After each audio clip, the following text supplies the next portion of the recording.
This is the recipe for making Roscon de Reyes, which is the traditional bread, similar to challah bread, that's made in Spain and Latin American countries to celebrate the Feast of the Epiphany, also known as the Three Kings, on January the 6th. First thing I do is I proof my yeast by taking a half a cup of water and warming it up in the microwave just until it's lukewarm. This is pretty standard procedure for proofing yeast. While that's warming up, I open up my 3/4 ounce packet of fast-acting yeast. I've used non-fast-acting yeast in the past and I think it works just as well. That's my water. I pour the contents of the packet in here. I sprinkle just a little bit of sugar to get it started on the fermentation process. Then I pour my lukewarm water in there and I stir it a little bit to mix it up. And then I put it in my drawer here. If you don't have one of these, you can put it like in a warm oven, just very, lukewarm oven. There's a bread proof setting, but again, this is more of a nice to have. We could do this elsewhere. And just wait until it starts, bubbling up and fermenting. In the meantime, you can start with the mixing of the first mix, or the first dough, because it's two doughs. One is just plain yeast, water, and flour, and then there's a second dough that's made with egg, and we'll get into that later.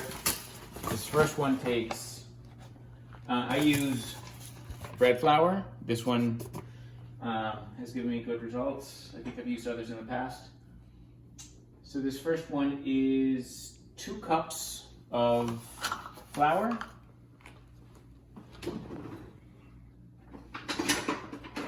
And I spoon it out, because I've heard you shouldn't stick the cup inside the bag of flour because it tamps it down too hard. So that's 1 cup. And my second cup. So this is the dough that we're going to make using that yeast that we're proofing. Okay. And then to that I'm going to sprinkle a little bit of salt, just a little bit, and wait for that yeast to proof. I'm going to set this aside. And in the meantime, I'm going to get some orange zest from this orange. It's a pretty large orange. If you can't get organic, just make sure you scrub it and dry it ahead of time so it's nice and dry when you grate it. So I have this nice little grater that works really nicely, and you just start getting your orange zest. This is now going to be part of the second dough that has the eggs and the flour and sugar and all that other good stuff, which gives it the sweetness. Whereas the yeast dough gives it kind of the air and puffiness that makes it so nice and light.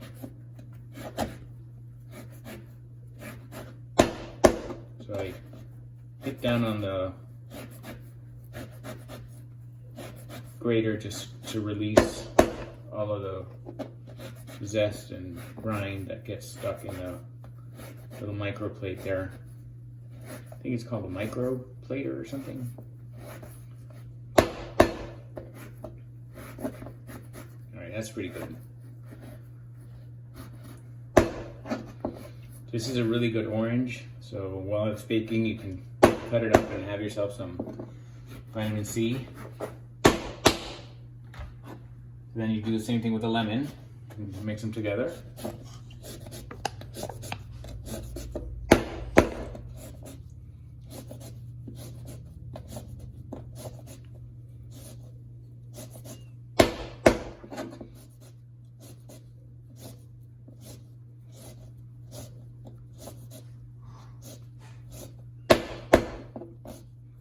You want to get all this is flavor for that dough because it's going to take a considerable amount of flour. I think the recipe calls for 7 cups, but then by the time you add flour to the mixer to get the consistency, I think it ends up being about 8 cups of flour.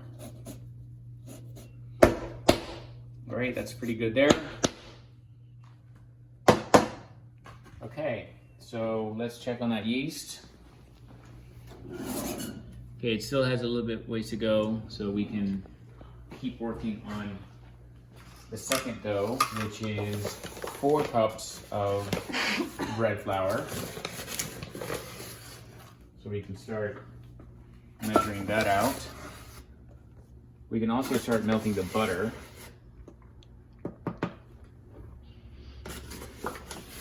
Here, I'll get to the butter melting here in a second.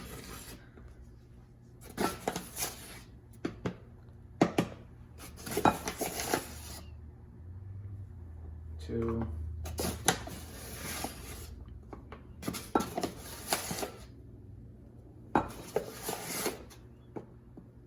3.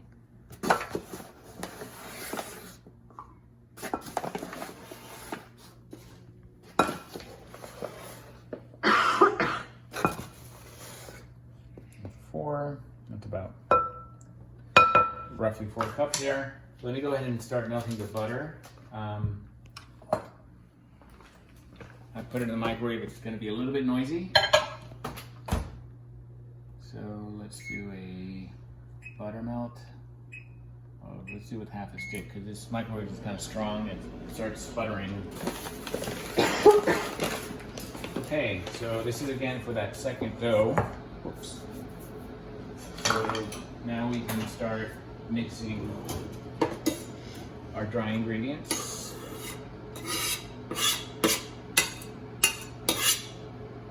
Which in this case is the flour, the zest from the orange and the lemon, and I think also, yep, 1 teaspoon salt.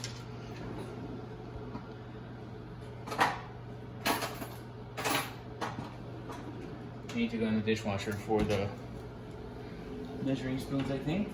I don't see them anywhere. Here we go. They're going to be a little wet, so make sure you dry them out if you just wash them. We made this yesterday, so we had some stuff to wash and clean. All right, so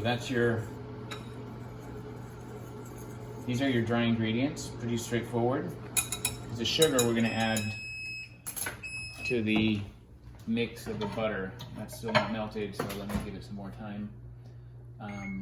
Melt another. Okay.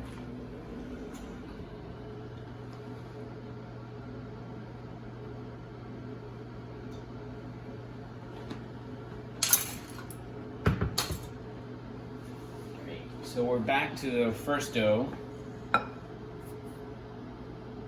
which is going to take that yeast that's proofing along with another ½ cup of water. I'll just measure that. And let's check on the yeast, see how it's doing. All right, so let's take a pause and do a quality check and give that yeast some time to rise. I don't want to, it's like watching paint dry. All right, so now we're going to continue. We're going to go back. Now that the butter has melted, it's cooled slightly. We're going to make the liquid ingredients that will go into that second dough that has the flour with the salt and the citrus rind. It calls for a 1/3 cup of buttermilk. This is some soured regular milk that I had in the fridge. It's soured while we were away on vacation. You can use that too. That's what I used yesterday. It was delicious. That way you get to use any spoiled milk that you have. Not that we have it very often, but when you do, it's good to use it up. And then this water, actually, I get this from a local Lebanese store. It may be hard to come by in some places, but it's orange blossom water. I've also, in the past, when I haven't had access to this, used orange extract, but the proportions, I think, are, if I recall, different, because this is very liquid, and it's very aromatic. It smells wonderful. This is really what Roscon should smell like. So a third cup of that, along with a third cup of buttermilk or sour milk. If you can't find this, then I would recommend like maybe a tablespoon of orange extract, more or less. But try to get that if you can, or something like it. And then to this, we're gonna add 3 eggs.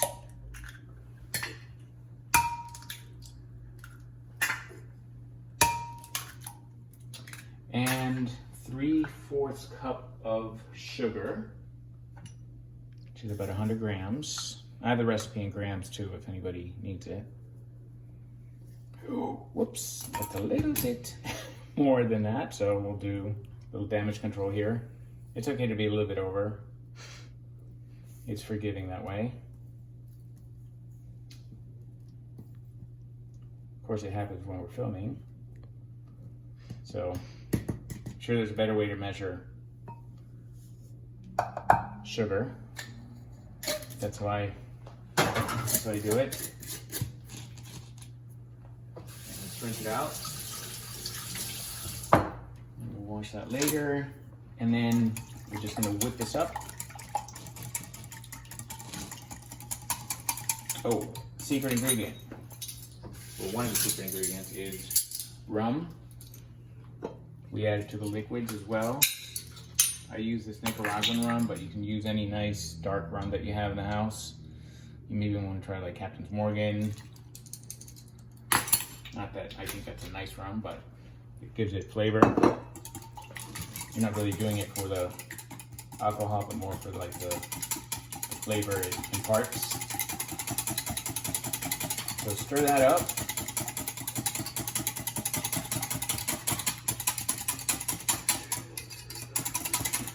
Got this nice citrusy smell, sweet citrusy smell. And let's check on that yeast, because I'm not ready to mix this yet, because I want to do that in my KitchenAid.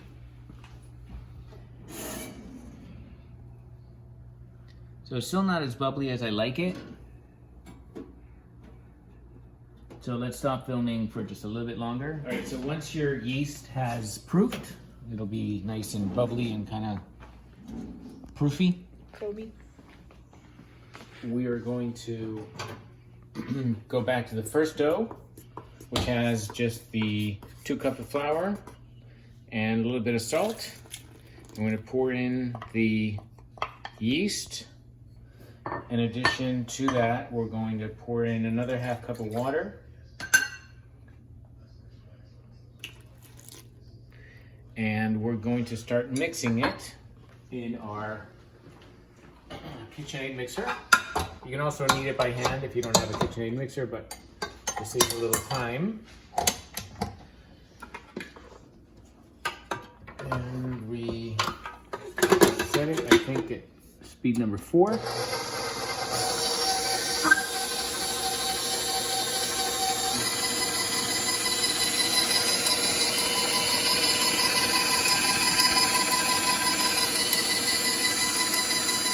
And we're just going to let it knead the dough until we have a nice elastic dough that is easy to pull off from the hook. I'll show you once we get there. It's likely that we'll need to add more flour to the mix.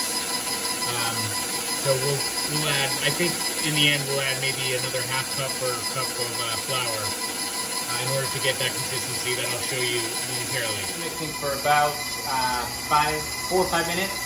If you look at the dough, you see that it's no longer sticking, but what I'm going to do is I'm going to check and it's still a little sticky to the finger. So I'm going to run it a little bit longer and add some flour, maybe that much. And I had already previously added about another 2 of these, so I think we're about a half cup by now. I'm gonna crank it up to 4. And the nice thing about the KitchenAid is you can let it do its thing, and it'll start making a different noise once everything has mixed properly. It's looking good. In the meantime, what I do is I grab another bowl. I spray a little cooking spray in it. And I take a piece of plastic. Ideally a reused piece of plastic, but I used them yesterday and I don't have any reused ones. So as long as it's clean, we can reuse it. And I spray a little spray on it. Set it off. And what you're going to do is you're going to put the dough in here, that first dough, and you're going to let it rise while you work on the second dough. So let's go check on that first dough. All right, it's looking nice and dry. Let's check it out. There we go. You see how it unsticks very easily from the hook? You could almost use just a tiny bit more flour. Let's do that.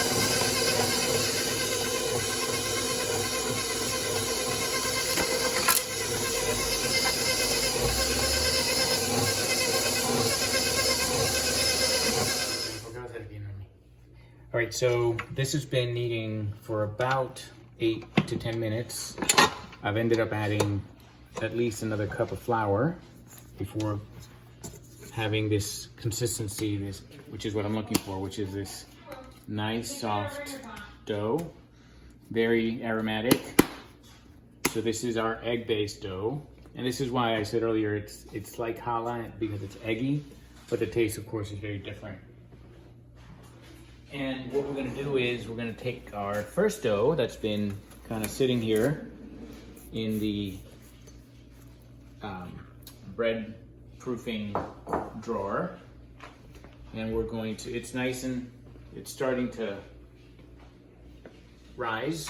So what we're going to do is we're going to add it to this dough and create one big ball of dough.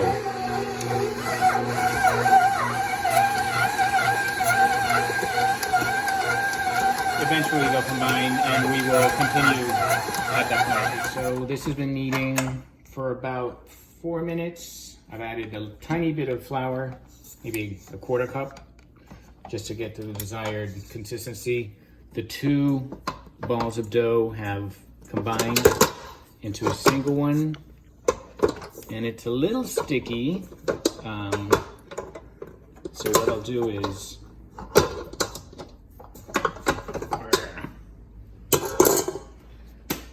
I'll just form it here in my hands. Yeah, this is nice. This is very nice.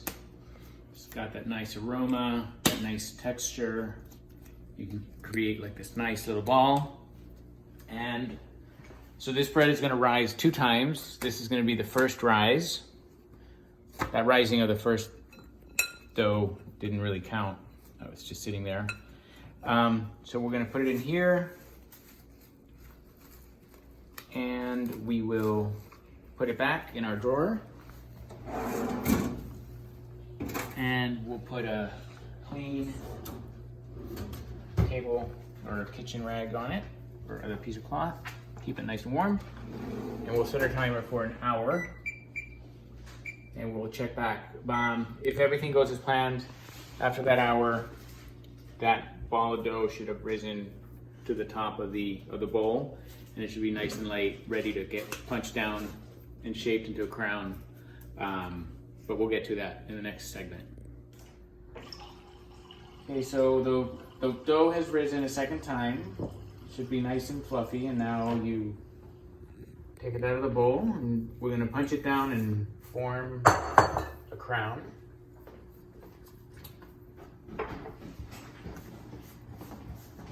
And we're gonna let it rise a second time.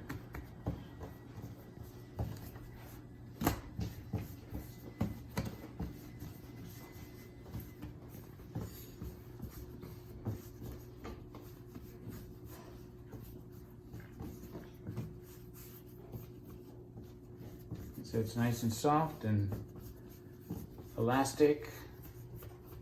It's lightly floured. At this point, you can take a small surprise made out of metal, ideally, or a coin, and wrap it in aluminum and stick it underneath one of the, underneath the, inside the dough, so it bakes with it. And you get a surprise if you get that piece. And we're gonna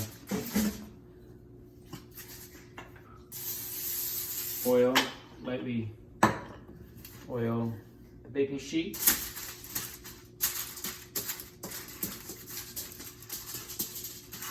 And we're going to let it rise for a second time in the same spot.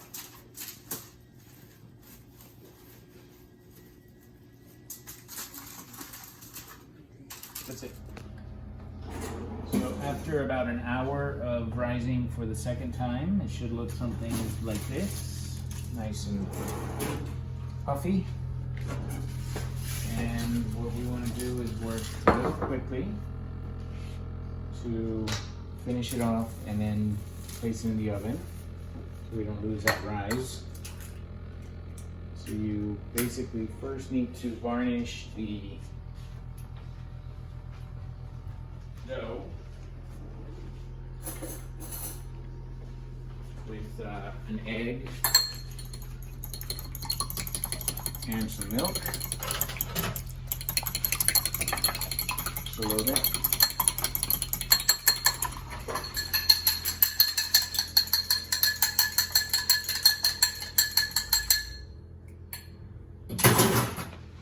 Just varnish it around. Gives it a nice color. I've already introduced inside the dough a little surprise, which will bring, depending on the interpretation, either good luck or in the new year, or the responsibility for hosting the party next year and making this fun. Well, that's not the case here, so I'd like to think it's more good luck and good things. Okay, so it's been painted. And now what we do is, I've been soaking sliced almonds and pine nuts, and I chopped up some fruit. This one came from Spain. Recently we were there, and I brought over the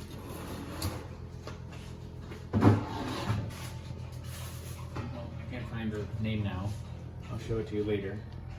But it's really nice looking fruit. It has apricots and plums, oranges, cherries, even some pumpkin and pears. So what you do is you start introducing these, you can be symmetrical about it or a little bit haphazard as you see fit, depending on how much of each color you have.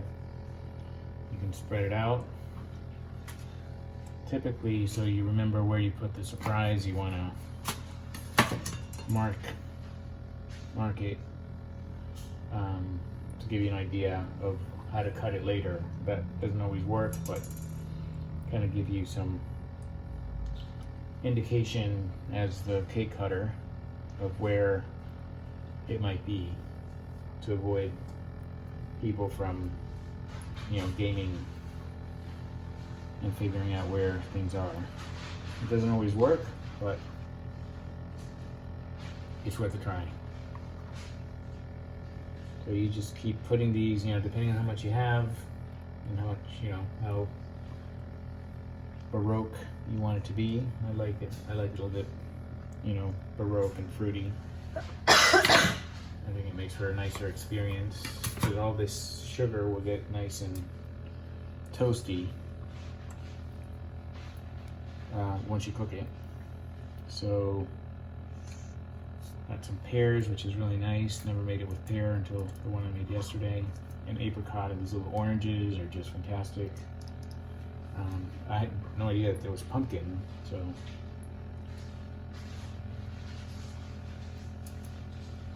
All right, so there are my cherries. Put a few here because they're nice and showy. And I think these are the pumpkin pieces here. Maybe these are pineapple, I'm not sure. I'll put these like this.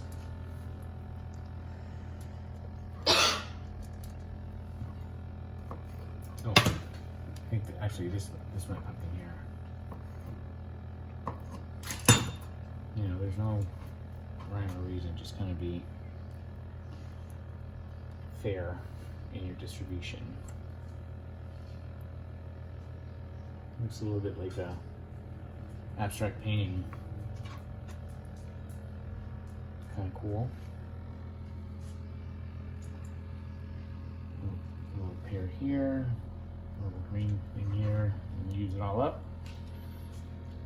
Nice and pretty. Got these little guys. Just stick them there. And then the almonds, you can just kind of, some of these will come off as they toast. But the good thing, so I've soaked them in some Marsala wine. You can also soak them in sherry or some sweet wine-based liquor. I've done sherry in the past. Port is also nice. I think I've done some port soakings, and so this keeps them from burning, because you're going to stick this now in the oven at 375 preheated oven, and it'll bake for about 20-25 minutes until it thumps. When you hit it, you hear a hollow thumping sound. So there's your basic pre-baked roscon. Yep. So then once we've got all the nuts and the fruits, we sprinkle some. I like to use turbinado sugar. Gives it a nice little crunch and color. You just sprinkle it, and it usually behaves and doesn't come out in one big dump.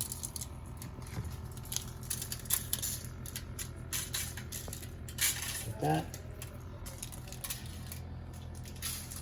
Yep, nice and sugary, not for the faint of heart. And then we will put it in the oven. 375. First, put it for 10 minutes, and then I turn it around. And every few minutes, every few minutes I spray it with water while in there. I notice I have some leftover marsala, so I may actually mix this in here just to give it some. I've never done it before this way.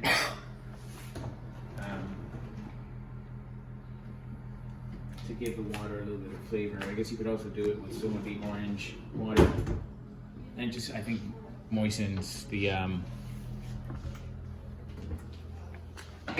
bread as it bakes. So just a little aromatic. We'll dump out some of the water. Oh, earlier you may have seen a jar of mayo that was there by mistake. It's not a secret ingredient. It was what I used at lunch. So it smells a little winey. That's okay. Not the most attractive color, but that's okay. It's just for kitchen only. And I just start dousing it once in a while. Okay. All right. So this is what it should look like after about 25, 30 minutes of cooking. Halfway through I turned it around because I've got a convection oven and it just browns more evenly. But if you thump it, you should hear a hollow thumping, and you can also stick a toothpick. It should come out clean, and you should get some nice coloring in certain areas. So we're going to now cool it off on a rack for a little bit, and we'll take it from there.